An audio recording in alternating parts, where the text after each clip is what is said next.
To call the December 10th New York State Real Estate Board meeting to order. So, we're going to be, I'd like to begin with a roll call. Albany? Duncan McKenzie, member. Marcella Rose, DOS. Mark Mastrogino, DLS. Jody Durrell. Amy Benjamin, Harmon State? Dan. New York City? Breaking up, Albany. Can you hear us? Can you hear us? Yeah, we Yeah. can hear you, yeah. You guys were breaking up. Okay, Neil Garfinkel. Diane Ramirez, board member. Jack Malello, Department of State. Dave Mossberg, Department of State. Ernita Gant, Department of State. Trisha O'Connor, board member. Thank you.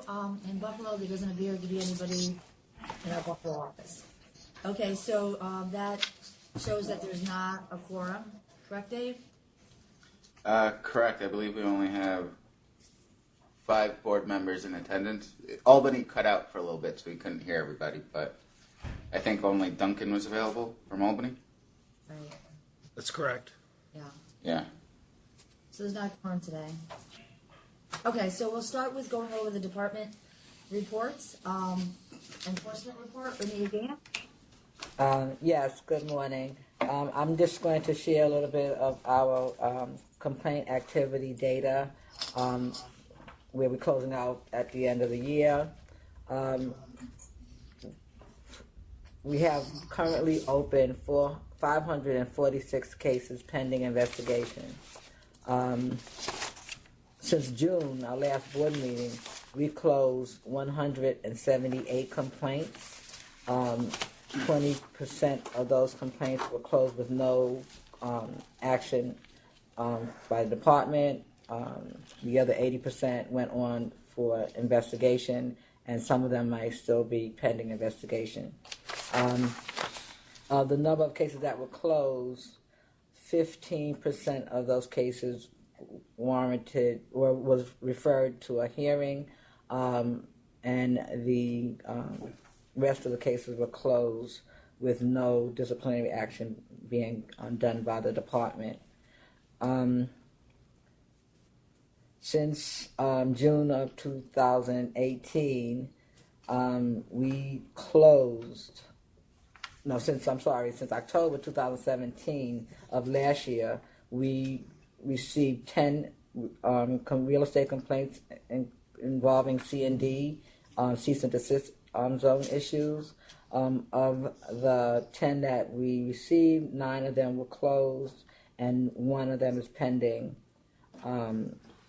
investigation. Our 2018 enforcement effort on continuing ed has been pretty successful this year. We are pretty much at about 95% compliance with continuing ed requirements. That's my report. Does anybody have any questions for Anita?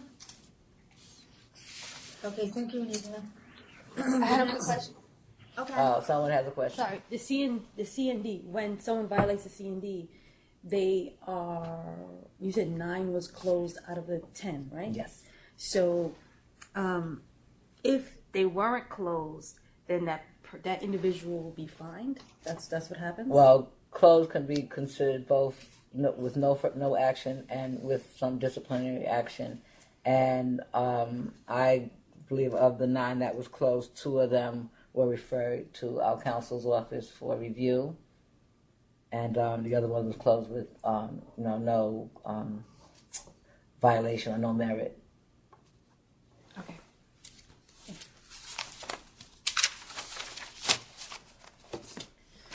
The next report is qualification audit. Marcy? The department completed an audit of licensees initially licensed between January 1st and March 31st, 2018 of real estate qualifying education for the 75-hour salesperson course. Individuals used e-access to apply online for their salesperson license. They chose their school from a drop-down menu and then affirmed completion of their education requirement. We reached out to the school completion of the course. If the school said an individual did not complete their course at that school, we gave the student the opportunity to verify by submitting their certificate of completion to us. On occasion, they chose the wrong school name when applying or didn't take the school's written final proctored exam, even though they completed their coursework. Out of the 21 schools included in our audit, 927 licensees were audited. Of the licensees audited, 903 were compliant, 6 chose to surrender their license, and 8 were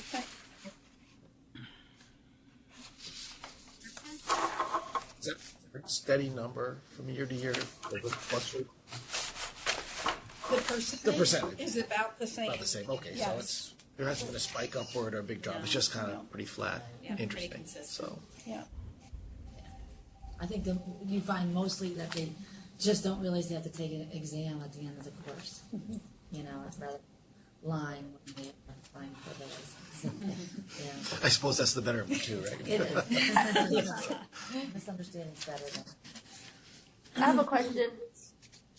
yes? I have a question. And I think I've brought this up in the past, right? Wouldn't it be easier if the schools automatically had to put the people who passed in the system, so when someone tried to apply, it would be a red flag? I mean, I could tell you, there's people getting licensed who are not even taking their exam. There's people who's getting licensed who's not even taking the class, and I'm on the ground, so I hear this, right? I mean, I get names or anything to do any enforcement, but there's people, especially in my communities, like there's people. I think it would prevent a lot of the extra work that the enforcement unit has to do if the schools are just required that once a class finishes, they put that into a system, and when someone applies, if it doesn't pan out, it bounces back. But by giving people the honor system, it's not working. There's a lot of people who are licensed right now who never even took the class. There's a lot of people who's licensed right now who never even took a test. Because you could walk into 123 William Street and take the test and never have to, in New Jersey, I took my test in New Jersey. New Jersey, you can't even take your exam unless the school has qualified you and you're in the system. So I think that's where the drawback is. And you may not see it and you may not know it, but there are people who are licensed who never took this exam. So Marcy's audit has, we've audited a lot of the schools. We audited almost all of them last year, and we found that 98% of them were in compliance, who did take the course. So as far as doing that with the system, that is our intention as we move forward and someday get a new system, because we do that with the AE and barber schools. The schools affirm, when they apply, an email goes out and to the schools, and the schools do affirm. That is where we would like to head in the future, as systems allow. But I think that Marcy's audit has proven that a good majority, 98% are actually taking it, and we audited most of the school. And the ones that aren't taking it, I mean, if you have any examples of people that aren't taking it, please send it to us. But we did hear your concern in the past, and that's why we performed the audit of all the schools, and we're finding that most people have taken it, the ones that we've audited, and the ones that we've found that haven't are mostly ones that are just didn't take the exam at the end of the course. They took an online course and didn't realize they had to take the exam at the end of the course, and so they went right and took the state exam.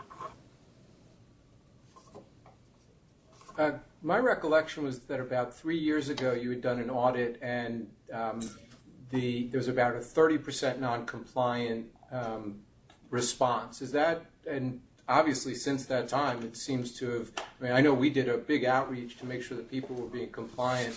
Was I mistaken? I think that's continuing. Is that continuing yet? Yeah. Okay. You see a higher non-compliance with continuing ed than we do qualifying audit. And has that gotten better though? Yes, even our continuing ed has gotten better. Okay, good. We're at Because I know about that we 95%. really made a big push to let our constituents know you cannot do this and you will be audited. Right. Okay. Well, no, yeah, we've gotten better, right, Jack? Absolutely. Okay. Good. Okay, thank you. Okay, so the next report is the real estate broker advertisement audit that Jack Alello is conducting. Jack? Hi, Amy. So my report is that since March of 2018, we've conducted, actually we've completed 25 real estate advertising audits, which means that 25 real estate tickets went out to various real estate brokers since that time.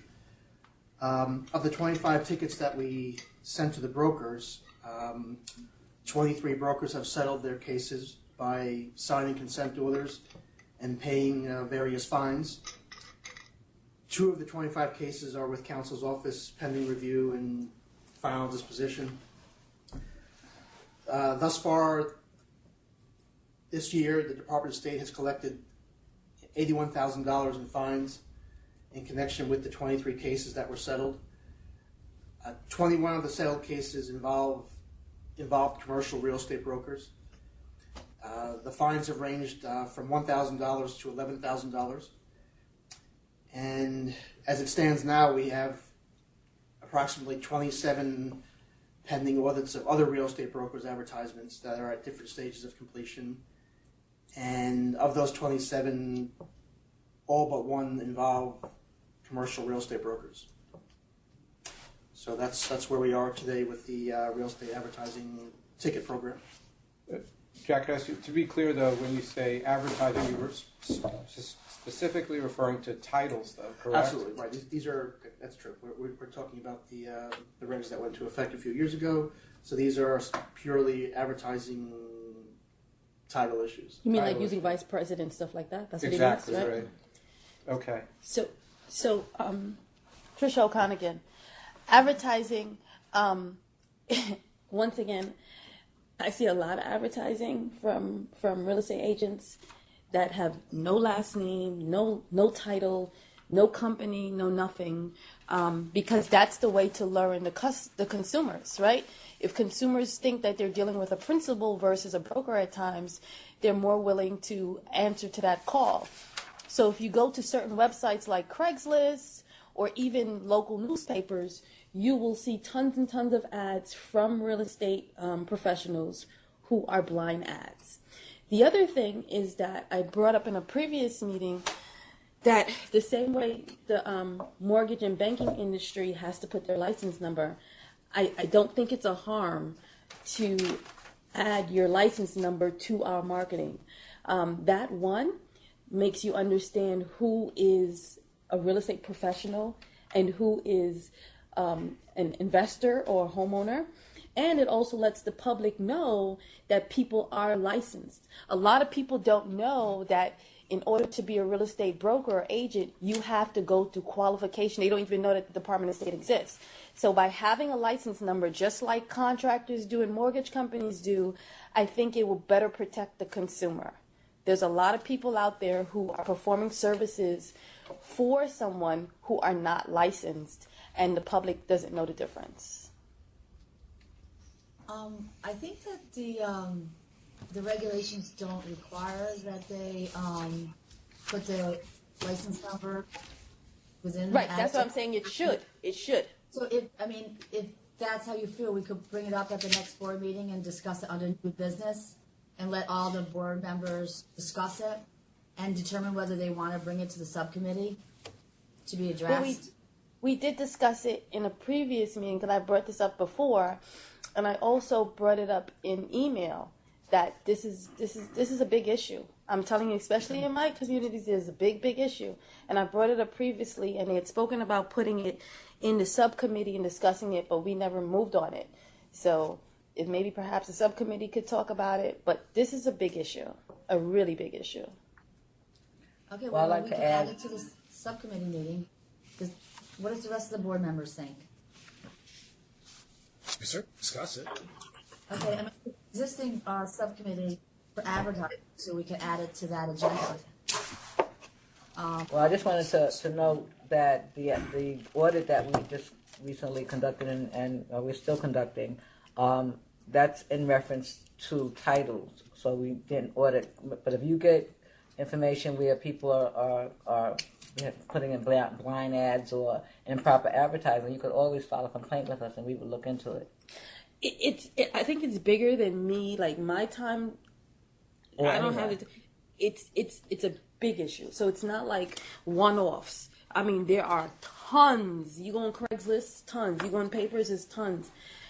As far as people practicing real estate who are not licensed, the public has no idea if someone is licensed or not just by a business card.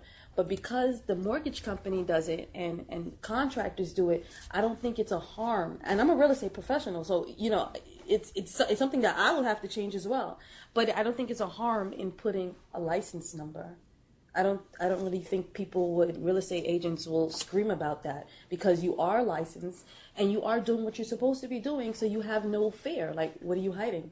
Right now, as it stands, that there is the requirement does indicate that they indicate their license status. So they have to indicate a licensed real estate salesperson, licensed real estate broker, and licensed associate broker. Not to the consumer who know. I teach real estate. Not to the consumer who knows absolutely nothing.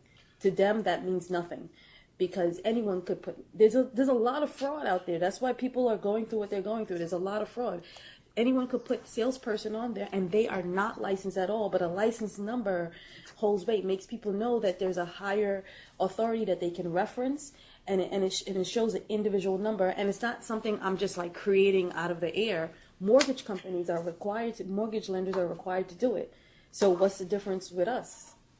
Well, the real estate broker community has become more socialized to that in New York, because if you're doing a financing and there's a closing disclosure, the broker is required to give their license number. So they are becoming more accustomed to doing that, providing it on their deal sheets. Absolutely. And so on. So I think it's worth a conversation, and to see, and I agree with Jack, you have an obligation to list the type of license you have. We can certainly continue the conversation and see if it's something that's worth doing.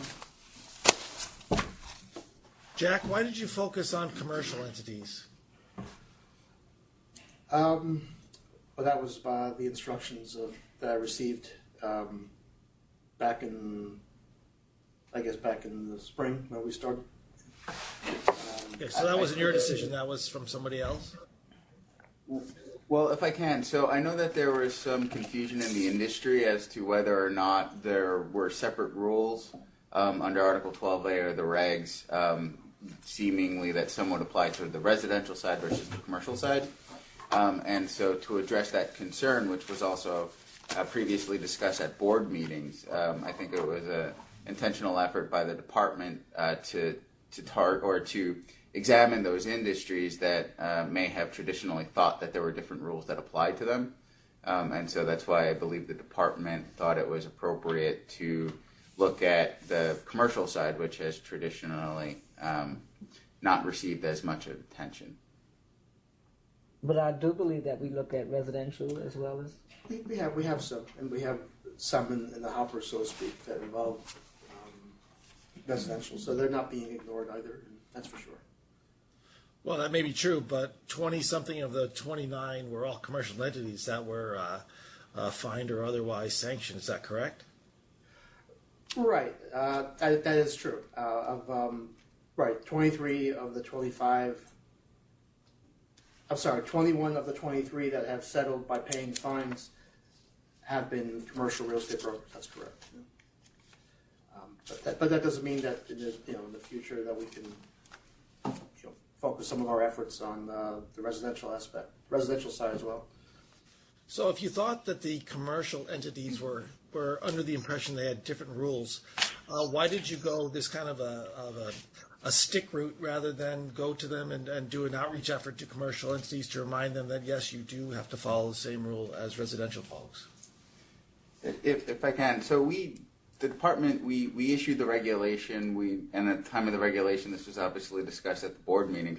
I think it was unfortunate that side of the industry didn't necessarily understand that, and so after the outreach, after all the discussions at the board meetings, this sort of appeared to be the next appropriate step to really get the message out there.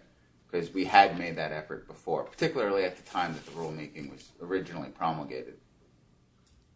Okay. Is there anything being done to let the commercial community know that fines have been levied so that there's nothing that scares people more is that they're going to have to pay a fine. Right. So if it's all one-offs, it's a huge community. Right. Well, I know, for example, we've discussed this at the board meetings. Yes. I know, REVNY is represented now at the board meeting, as well as NYSAR. I know NYSAR, for example, several months ago held a webinar by their legal group on specifically this issue that, reached a fair number of members. I actually listened to the webinar myself while it was live. And I trust REVNY is doing the same thing to their community. So I think there's a real concerted effort by the department and the board, REVNY and NYSAR, to let everybody know about the issue, that there is not a separate rule, there aren't separate laws for the commercial side versus the residential side. But all licensees are the same. Yeah, and you can be assured we're going to go back and let them know about these statistics, and that will be well publicized about these. So hopefully, and to both sides, quite frankly, residential and commercial, to let them know that you are, the Department of State is actively enforcing this issue. Thank you.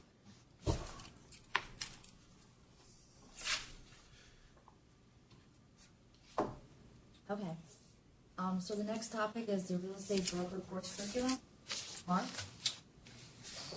The DOS staff, together with the real estate education subcommittee, revised the real estate broker curriculum. Some of the subjects that were considered to be repeated sales course were removed, make room for office operation, which the survey was to be one of the areas that the course was most lacking. The curriculum was approved by the board, went into effect on September 1st of 2008.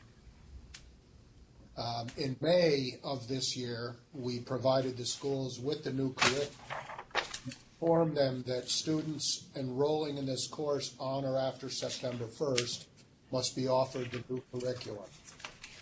In order to be approved to offer this new curriculum, schools had to submit the curriculum they were going to offer along with new examinations that were weighted according to the exam weights required, and the exams had to be referenced so that we could verify all of those exams. Many schools have already submitted courses for approval with the 9/1 effective date of the course license term. So the course is available for students at this point, and we're excited to have it out there and being offered to those who would like to become a broker in New York State. Does anybody have any questions? Okay, thank you, Mark. So the next item is action items, and I'm not aware of any action items. After that is business. Now, these are the 2019 proposed dates for the real estate board meeting. Does everybody want to look at them, or we just... I think, Okay. December 10th. Sorry, December 10th is the Realtor Triple Play. So I usually go and I'm a speaker there, but if I'm gone, it's okay. But I can't. I probably won't be here for December 10th. Okay. I guess I won't either. Yeah, if anybody else can't make any of the meetings, just notify Adea, and if we see that it's going to be a day where a lot of people can't attend, we'll try to change the dates to make it more accommodating for other people. And Adea will reach out and let everybody know about the dates for next year. Thank you. Okay, so now it's a public comment period. We'll start in Albany. Is there anybody from the public that wants to make a comment? Okay. All right, how about New York City? Is there any members of the public that would like to make a comment? There's no one here. Oh, good. Okay. All right, so that ends the agenda. I'd like to have a motion. Agreement? We Okay. didn't hear you. It's been breaking up. Okay. Well, adjourn. Now I want to turn to Dave Mossberg to hold the public hearing. All right, thank you. The Department of State is hereby holding a meeting pursuant to NYRPL 442I6, which requires the Department of State to hold a public hearing at least once a year in New York City, Buffalo, and Albany. The purpose of this meeting is to solicit for members of the public suggestions, comments, observations about real estate practice in the state of New York. Since there are no persons from the public in Buffalo, we will open it up to Albany. I see at least one public person there, not at the table. Are there any public comments being offered? No, Dave. Nope. There are no public members in New York City, no public members in Buffalo. Accordingly, this public hearing pursuant to RPL 442I6 can now be closed.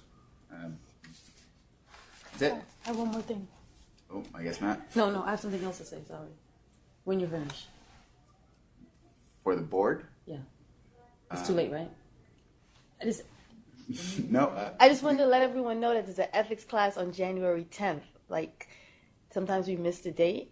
So there's an ethics class coming up on January 10th if anyone needs to enroll into it. Okay, thank you. All right, thanks everybody for coming to the meeting.